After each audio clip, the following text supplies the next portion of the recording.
Well, hello and welcome to my channel. Well, I have another Star Trek figure here that I've been thinking about for a while. You know, Dr. Mabenga. He showed up in a couple of episodes of Star Trek, the original series, and I picked up his head from reliving the past again a while back. But you know, there's something that was holding me back, and it was these legs. You know, I didn't know I was going to get the traditional Star Trek boots on him, and that kind of like held me up until I bumped into a video on YouTube from Toy Polloi, and they showed you an easy way to change out the legs on a figure and without breaking the pins. And I wanted to kind of share that with you today. Well, here I have my Captain Kirk sitting in some hot water, you know, with his knee. And basically what I did was I removed the boots from another Star Trek figure that I had, and also removed the leg from my Klingon, and then just swapped them out. So it's pretty easy to do. You know, once it's been sitting for a while, it should just like kind of pop off, see? And then you can use some pliers to pull out the pin so you can keep it intact. You know, there's the pin. So once you do that, it's pretty easy to reassemble it. You just put it in basically the way you took it apart. I might have to soak the leg a little bit. You just pop the pin in. Then you take the leg.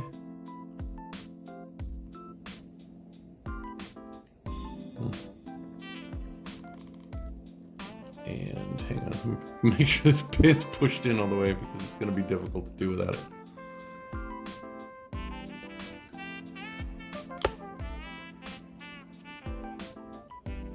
There you go. And there we go. You can see the leg just popped right back on. So you'll just do that, remove the legs from your Klingon figure, and then just replace them with a set of legs from a Star Trek figure that you're no longer using. So that's how that was done. You know, it was a lot easier than I thought it would be. I didn't know how to do it or what I was going to do. I thought I was going to have to get some pins, but then they wouldn't be the same color. But that's a very easy solution. I'm glad I bumped into it. See, I'm just painting the eyes.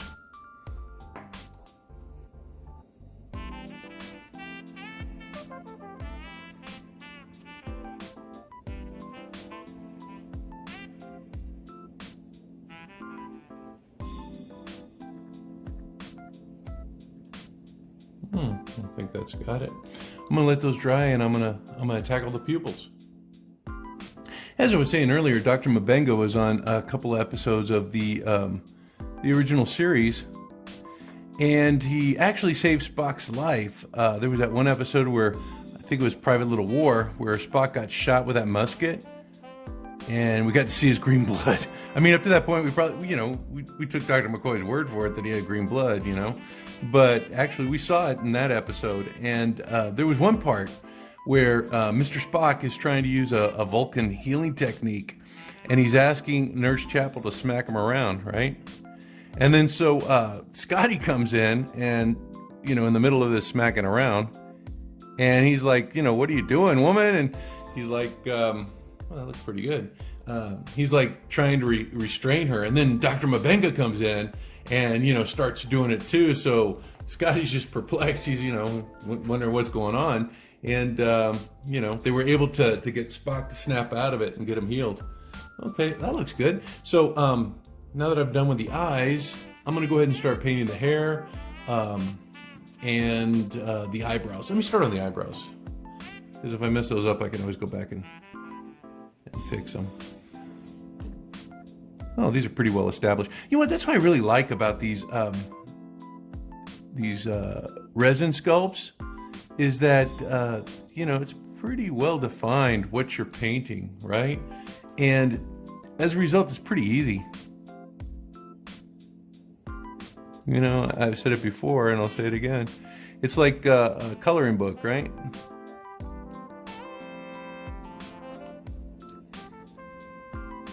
You had that little, I guess, raised eyebrow. I'm gonna try to duplicate that. You know, he's a very self-assured man, right? Oops.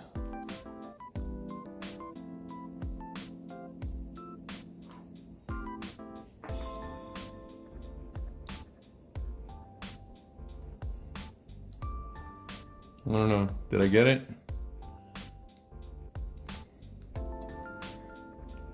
There's a raised eyebrow. I don't know if you can tell. Okay, so now that I got that done, I'm gonna go ahead and work on the hair. You know, this brown paint right here, this dryad bark, it's very, very versatile, and it's a good quality paint. I've used it a lot.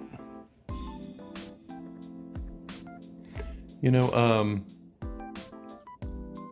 I'm gonna say it again, you know, it's just like, you know, you use good quality paints and it's gonna be a lot easier to paint. I mean, I still have some of my Walmart paints and stuff, but you know, I'm really impressed with these Citadel paints. And quality is just something else. Oh yeah, that's looking good. You know, I have some other pieces that I'm gonna be working on. I got this from J-Spy, you know, this little data pad or whatever, and I'm gonna paint that too. And then I also have this outfit. I got that Dr. McCoy outfit, you know, with leggings. And I think it's gonna come out pretty well. I'm really excited to see how this guy turns out. The hair's easy. Remember, just start at the scalp and move back. That's looking pretty good.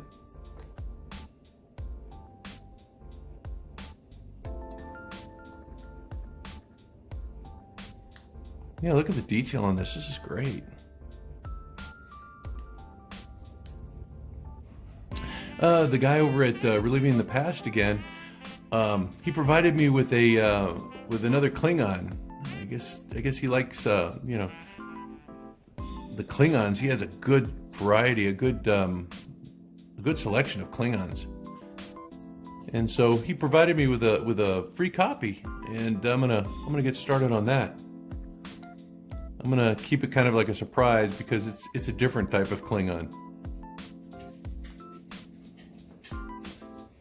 So that'll be one that I'm working on soon, along with some other characters that go with it. Oh, he's looking good, isn't he? I think I'm gonna paint the rest of the hair off camera, and I'll be back soon. Well, he's got his head painted. You know what? I always prime these figures with some sort of paint. You know, I have some Vallejo flesh, and for the darker skin tones, I use something called brown boots, and it's a satin finish, and it just matches that body perfectly. But you know what? It's been discontinued. I don't know what I'm gonna do. I'm gonna see if I can find maybe another can or whatever, but I'm hoping I can get all of my my figures done with the brown boots before it's gone, and it's almost gone. But yeah, he looks great. I'm gonna go ahead and paint the lips on now. To do that, I have a flesh tone. It's called Acadian flesh tone.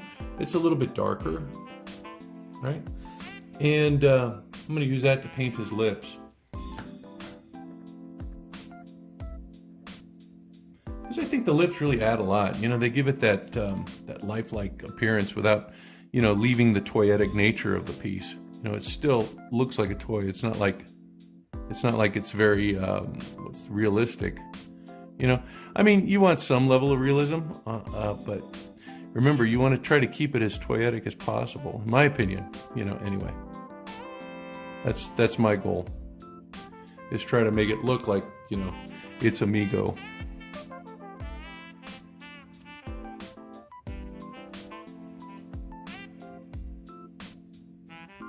Again, this print is awesome. Just so easy to paint. Look at that. Uh-oh.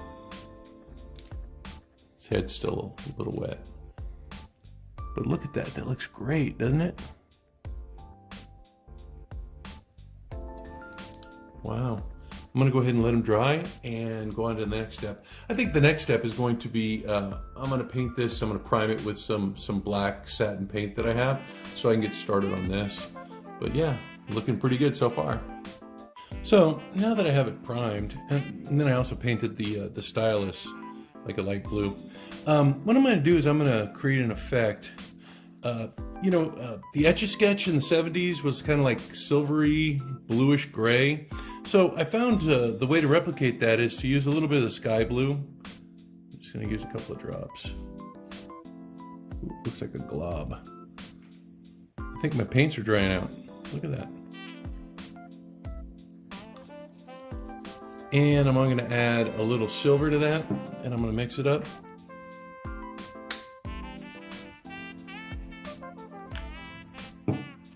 See, about equal parts.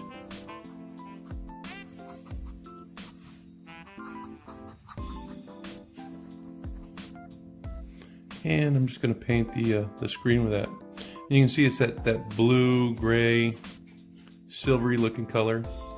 And you might need a couple of coats, you know.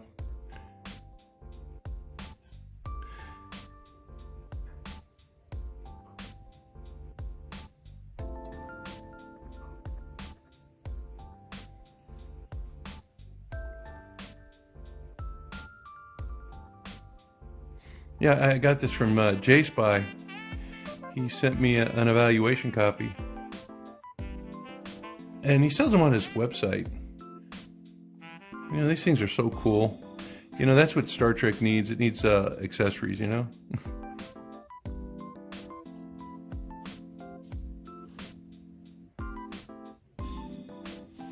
So you can see it's that kind of like bluish. You know, there were those little transferable notebooks, and they had like a little sheet on them, like a Mylar sheet.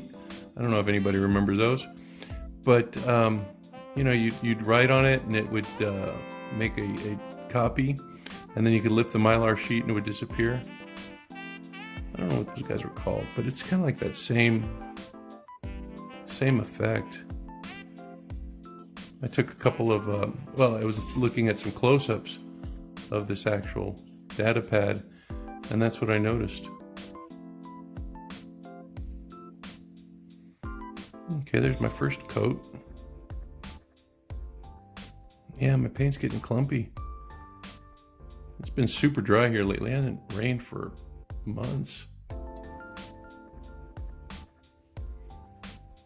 Okay, well, that's kind of like the idea here. So I'm gonna let that dry, and I'm gonna paint the buttons. It, if I remember, it was red, white, and gold. So let me go ahead and get those colors real quick. I got a red here somewhere. Well, you know what? I'm gonna use this yellow paint, this Uriel yellow. Such a cool color. Oops.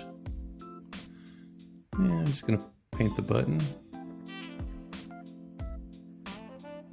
I'm gonna go down about halfway, just so I get a good coverage of this paint. Because it's not really a button; it's more of a stem on this accessory. And I want to give it that button effect.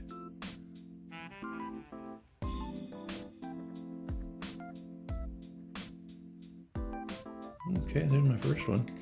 And then there's like a little silver button over here on the side. I'm gonna take some of my silver paint that I have here and just dab it on. These little accessories are easy to paint.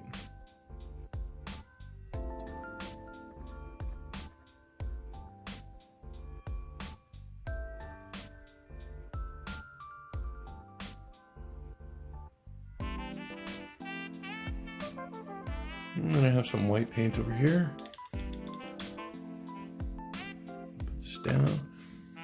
Looks like I'm gonna have to do a second coat. You can see the splotchy coverage on that.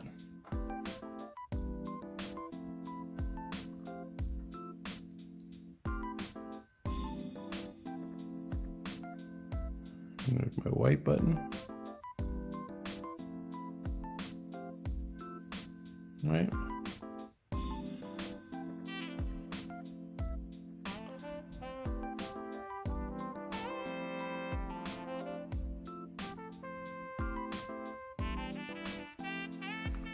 And let me get my red paint. And I think I'm going to cover that that screen again.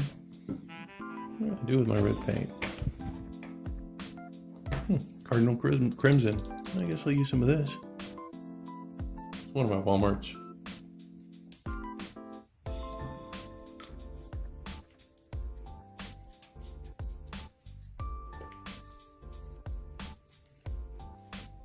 Oh, that's a nice color. It's like a fire engine red. It's pretty cool. I think this is probably pretty close to the button color too. Oh, easy to paint, right? Excellent, that's looking good. I'm gonna go ahead and do my second coat. I'm gonna let this dry. You can see it's still a little wet. So I'm gonna let that dry, and I'm gonna put on my second coat. The next step before I coat the head with my clear matte enamel is I'm gonna take my wash here. This one right here is my Reichland Flesh Shade, and I'm gonna use it to kind of like, I guess, accent some of the deeper parts in the model. Give it a little depth. You know, like tone down the lips a little bit. Put some by his nose. Just give it some shadow.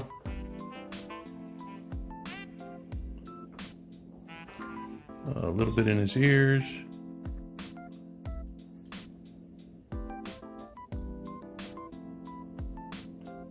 I guess down his neck to establish the jawline. I'm gonna do some in his eye. Not in the eye, but like around the eye.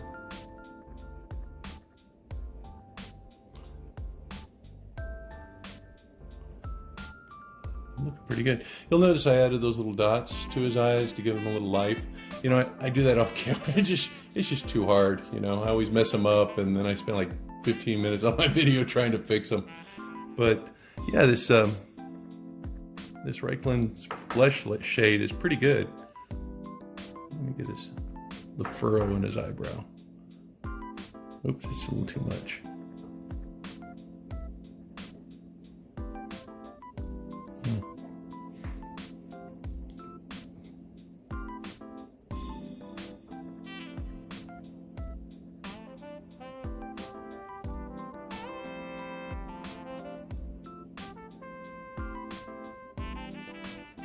That's looking pretty good, huh?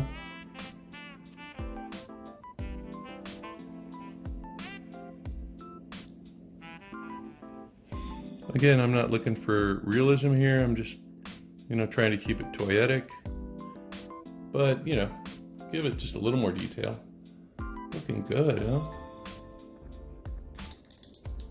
All right. I think I'm going to let him dry. You know what? I may do this. It worked out well on my Dodge. Just a little bit of this black, oh, not the gloss. Or was it Agrex Earth Shade? I don't remember. Maybe it was Agrex Earth Shade. I'm gonna try that here. I'm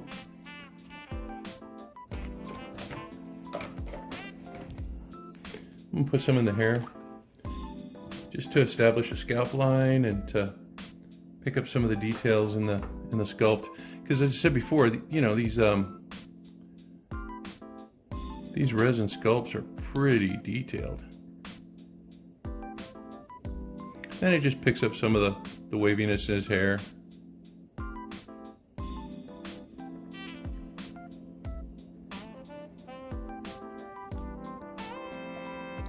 Looking good. Oh yeah, it's picking it up really well, giving you a good texture. These shades are really easy to use.